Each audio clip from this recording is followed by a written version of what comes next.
Aku Salva.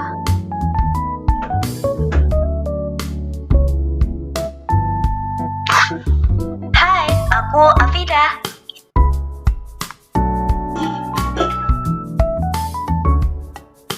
Hai, aku Nazla. Hai, aku Zidan. Hai, aku Monica. Hai, aku Abi.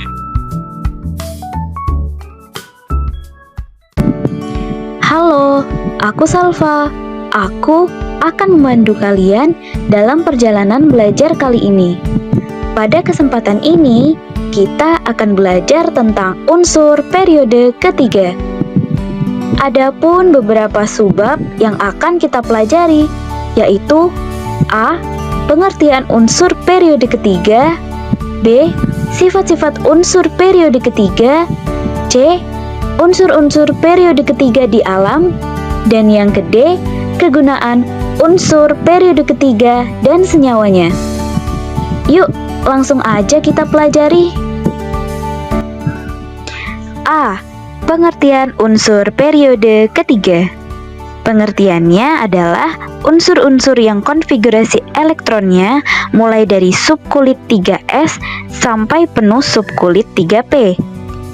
Terdiri dari natrium, magnesium, aluminium, silikon, fosfor, sulfur, klor, dan argon. Dari nomor atom 11 sampai 18 ya teman-teman. Selanjutnya adalah yang ke B, yaitu sifat-sifat unsur periode ketiga. 1. Ada sifat umum, terdiri dari A. Jari-jari atom. Jari-jari atom dari natrium ke argon semakin kecil.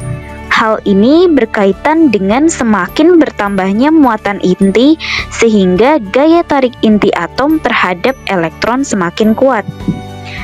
B. Energi ionisasi.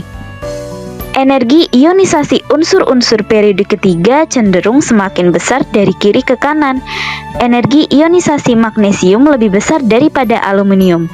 Demikian juga energi ionisasi fosfor lebih besar daripada sulfur.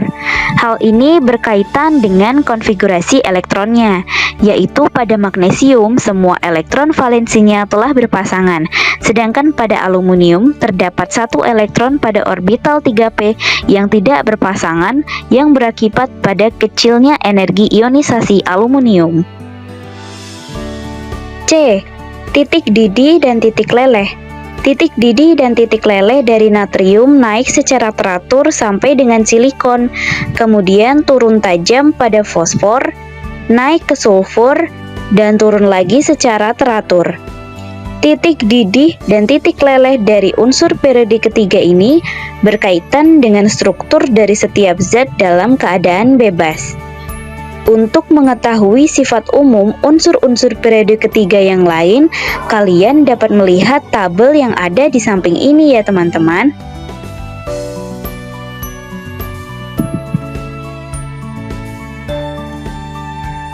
Yuk, kita lanjut ke sifat-sifat unsur periode ketiga yang lain, yaitu yang kedua, sifat logam dan non-logam dalam periode ketiga. Dari natrium ke argon, sifat logam semakin berkurang. Natrium, magnesium, dan aluminium merupakan logam dengan struktur kristal logam raksasa serta mempunyai kilap logam dan daya hantar listrik yang baik. Silikon merupakan unsur semi logam dengan struktur kristal kovalen raksasa yang bersifat sebagai semikonduktor. Selanjutnya, kita masuk ke bagian yang ketiga, yaitu sifat-sifat senyawa. Untuk sifat-sifat senyawa ini, kalian bisa memperhatikan tabel yang tertera. Oke teman-teman, selanjutnya ada unsur-unsur periode ketiga di alam. Nomor 1 ada aluminium. Keberadaan aluminium di alam. Aluminium merupakan unsur logam periode ketiga terpenting dari sistem periodik unsur. Walaupun tidak terdapat bebas di alam, senyawa aluminium tersebar luas di kerak bumi.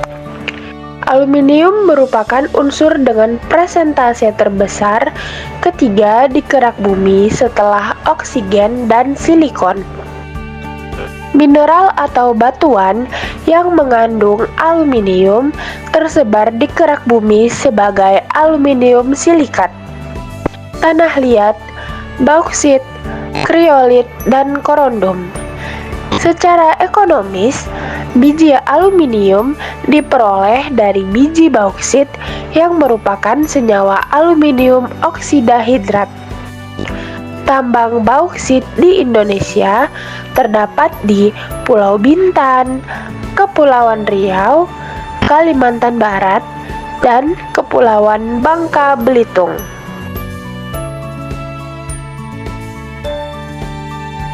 Nah, yang kedua ada silikon. Silikon merupakan unsur terbanyak kedua setelah oksigen yang terdapat di kerak bumi. Unsur ini tersebar di kerak bumi sebagai mineral silikat dan silikon dioksida atau kuarsa. Silikon dipisahkan dari senyawanya dengan cara mereduksi SiO2 dengan menggunakan karbon atau CaC2. Silikon yang diperoleh pada proses ini belum murni, sehingga untuk memurnikannya dilakukanlah proses zone refining. Proses ini dimulai dengan mengubah silikon menjadi SiCl4, kemudian direduksi kembali dengan menggunakan gas hidrogen. Dengan teknik tertentu, pada zone refining akan diperoleh silikon supermurni. Jika silikon supermurni diberi pengortor arsen atau boron kurang dari 10% akan terbentuk semikonduktor yang dapat digunakan dalam pembuatan microchip. Sifat keras dari silikon banyak dimanfaatkan untuk campuran logam yang mempunyai sifat khusus, misalnya baja silikon yang dimanfaatkan untuk bahan blok mesin, dinamo, dan trafo listrik. Senyawa silikon yang penting adalah silikon dioksida atau SiO2 dan silikat yang terdapat pada batu granit yang keras, pasir, dan tanah liat. Yang ketiga ada fosfor. Fosfor di alam terdapat sebagai mineral apatit dan batuan fosfat. Fosfor dipisahkan dari senyawa dengan cara mereduksi batuan fosfat dengan silikon dioksida dan karbon. Fosfor bebas merupakan molekul tetraatomik yang mempunyai dua bentuk kristal, yaitu fosfor merah dan fosfor putih. Fosfor putih lebih relatif daripada fosfor merah. Di udara, fosfor mudah terbakar membentuk fosforus oksida. Fosfor merah digunakan untuk membuat ujung batang korek api, sedangkan senyawa fosfat banyak digunakan untuk pupuk sintetis. Di antaranya pupuk TSP, DSP, dan ES. Yang keempat, ada belerang. Belerang terdapat di alam dalam keadaan bebas sebagai kristal S8 atau amorf. Sumber belerang terdapat pada kawah gunung berapi. Selain itu, belerang bebas juga terdapat sebagai deposito belerang di dalam pusat bumi. Senyawa belerang tersebut di alam sebagai gas H2S batu-batuan sulfur seperti batuan gypsum serta mineral sulfida dan misalnya pirit, talkopirit. Belerang dapat diperoleh secara langsung di kawah gunung atau dari deposito belerang di bawah tanah. Dengan cara French, belerang juga dapat dipisahkan dari hidrokarbon yang mengandung H2S dalam kadar tinggi. Sebagai contoh, di Kanada terdapat sumber gas alam yang mengandung 30% H2S. Belerang dari gas alam diperoleh dengan cara mereaksikan gas H2S tersebut dengan gas sulfur dioksida yang diperoleh dari pembakaran belerang di udara. Kegunaan unsur periode 3 dan senyawanya. Unsur natrium Kegunaannya dipakai dalam pembuatan ester. NaCl digunakan oleh hampir semua makhluk. Na-benzoat dipakai dalam penguatan makanan. Na-glutamat dipakai untuk penyedap makanan. Isi dari lampu kabut dalam kendaraan bermotor. NaOH dipakai untuk membuat sabun, deterjen, kertas. NaHCO3 dipakai sebagai pengembangan kue, memurnikan logam K, Rb, Cs. NaCO3 pembuatan kaca dan pemurnian air sada. Yang kedua, unsur magnesium memiliki kegunaan untuk kerangka pesawat terbang dan lampu kilat dalam fotografi. Yang ketiga, aluminium. Aluminium memiliki kegunaan untuk peralatan rumah tangga, misal piring, mangkok, dan sendok. Aluminium dapat digunakan untuk membuat rangka dari mobil dan pesawat terbang, dan juga aluminium dapat digunakan sebagai bahan cat aluminium atau serbuk aluminium dengan minyak cat. Yang keempat, unsur silikon. Kegunaan silikon itu ada 4. Yang pertama, bahan bakar pada pembuatan jenis-jenis gelas atau kaca. Yang kedua, bahan-bahan solar cell. Yang ketiga, sebagai semikonduktor. Yang keempat, sebagai bahan baku pada kalkulator, transistor, komputer, dan baterai solar.